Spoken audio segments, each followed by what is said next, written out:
Hello बच्चों, आइए इस प्रश्न को पढ़ते हैं। साधारणतः पृथ्वी से फेंके गए प्रक्षेप का मार्ग परवलयाकार है, परंतु अत्यधिक ऊंचाई तक फेंके गए प्रक्षेपों का मार्ग दीर्घवृत्ताकार होता है। क्यों? आइए इस प्रश्न की मुख्य अवधारणा की चर्चा करें। मुख्य अवधारणा देखिए, मान लीजिए कि यह कोई एक ग्रह है। इसका केंद्र यहाँ पे है। इसका द्रव्यमान मान लीजिए m है, त्रिज्या r है, तथा इस ग्रह से r दूरी पर, यहाँ से यहाँ तक की दूरी मान लेते हैं छोटा r, एक उपग्रह मान लीजिए घूम रहा है पृथ्वी के चारों तरफ, जिसका द्रव्यमान मान लेते हैं m है। मान लेते हैं कि यह एक वृत्तीय कक्ष में घूम रहा है कुछ इस तरीके से। तो वृत्तीय कक्ष में घूमने के लिए जरूरी है कि जो इसका वेग है, जिसको हम यहाँ पे v बोल देते हैं, वो बराबर हो वर्गमूल के अंदर gm भागे r के। अर्थात v बराबर होना चाहिए वर्गमूल के अंदर gm भागे r के। कैसे? इस चीज़ को मैं निकाल के दिखा देता हूँ फटाफट से। जो mv का वर्ग भागे r है, अर्थात इसको केंद्र की तरफ जितना बल चाहिए वो गुरुत्वाकर्षण से प्राप्त होगा, अर्थात gm छोटा m भागे r के वर्ग के बराबर। तो यहाँ से आपको v जो मिल रहा है, m से m कट जाएगा, एक r से गायब हो जाएगा, तो आपको यही तो v मिलेगा। इसलिए वृत्तीय गति में घूमने के लिए v का मान वर्गमूल में gm भागे r होना चाहिए। यहाँ लिख देते हैं वृत्तीय गति के लिए। वही हम क्या करते हैं कि इस उपग्रह को मान लीजिए v बराबर वर्गमूल में 2gm भागे r गति दे करके छोड़ देते हैं। तो क्या होगा? ये दरअसल अनंत पे चला जाएगा, अनंत पे चला जाएगा। और जिस पथ का ये अनुसरण करता है इस गति पे, वो होता है परवलयाकार। परवलयाकार। इस चीज को अगर आप यहाँ पे निकालना चाहें तो इसको ऐसे समझ सकते हैं।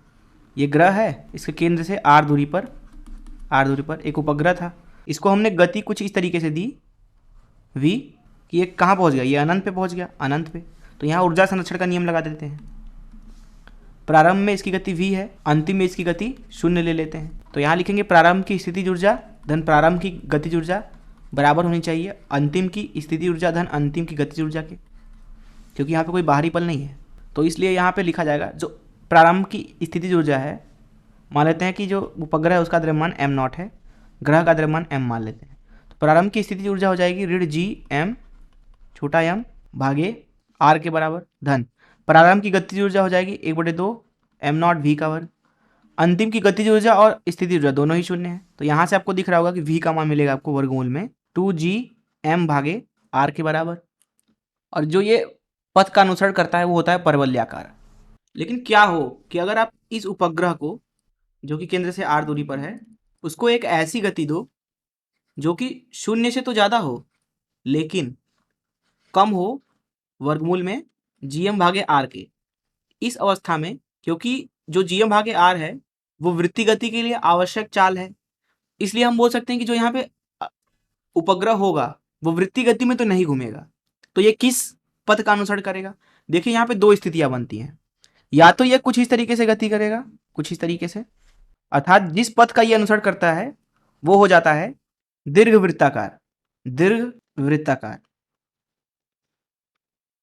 अथवा ये कुछ इस तरीके से टकरा भी सकता है ग्रह के साथ, लेकिन ये कोशिश करेगा वापस से कि दीर्घवृत्ताकार ही पथ का अनुसरण करे। अर्थात अगर चाल जो है वो कम है वर्गमूल में gm भागे r से, जहां r है उपग्रह की केंद्र से दूरी, इस अवस्था में जो यहाँ पे उपग्रह है वह अनुसरण करता है दीर्घवृत्ताकार पथ का। अगर आप उपग्रह को, जो कि केंद्र से r दूरी पर है, v बराबर वर्गमूल में gm भागे r से छोड़ोगे तब तो ये वृत्तीय गति करेगा उपग्रह के चारों तरफ कुछ इस तरीके से।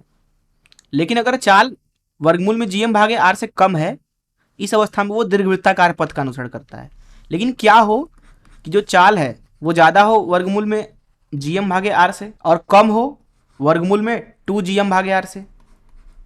इस अवस्था में जो यहाँ पे उपग्रह है जो कि केंद्र से छोटा r दूरी पर है, अब वर्गमूल में 2gm भागे r वह गति है जिसकी वजह से ये उपग्रह अनंत पे चला जाएगा, लेकिन गति तो उससे कम है, इसका मतलब अनंत पे तो नहीं जाएगा।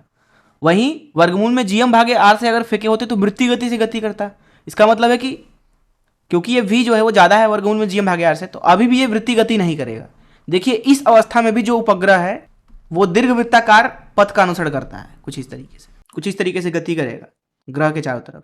वहीं अगर आप इसको जो हमारे पास में उपग्रह है, अगर उसको v गति दे देते हो जो कि बराबर हो वर्गमूल में 2gm भागे r के, तो ये अनंत पे चला जाएगा, अनंत पे।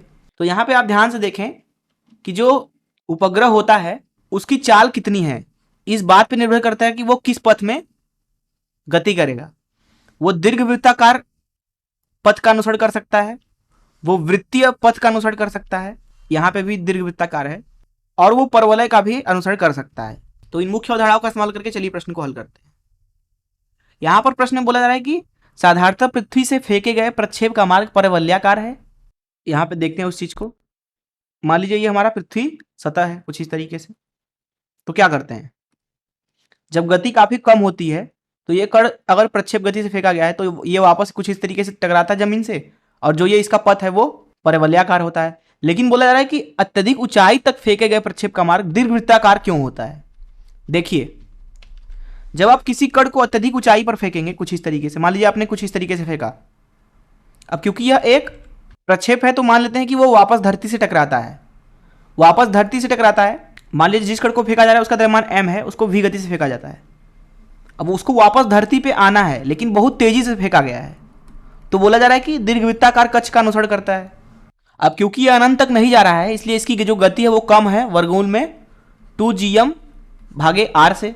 साथ ही साथ ये पृथ्वी से टकरा रहा है, इसका मतलब यह है, अगर आप यहाँ पे ध्यान से देखें तो ये वाली स्थिति बन रही है, अर्थात जो गति है यहाँ पे उसको कम लेंगे हम वर्गमूल में gm भागे r से, और ज्यादा लेंगे 0 से। इस अवस्था में जो कण है वो आसमान में जाएगी तो जरूर, लेकिन वापस आएगी, टकराएगी धरती से दीर्घवृत्ताकार पथ का अनुसरण करते हुए। वो चाह रही थी कि कुछ इस तरीके से गति करे, लेकिन रास्ते में पृथ्वी है।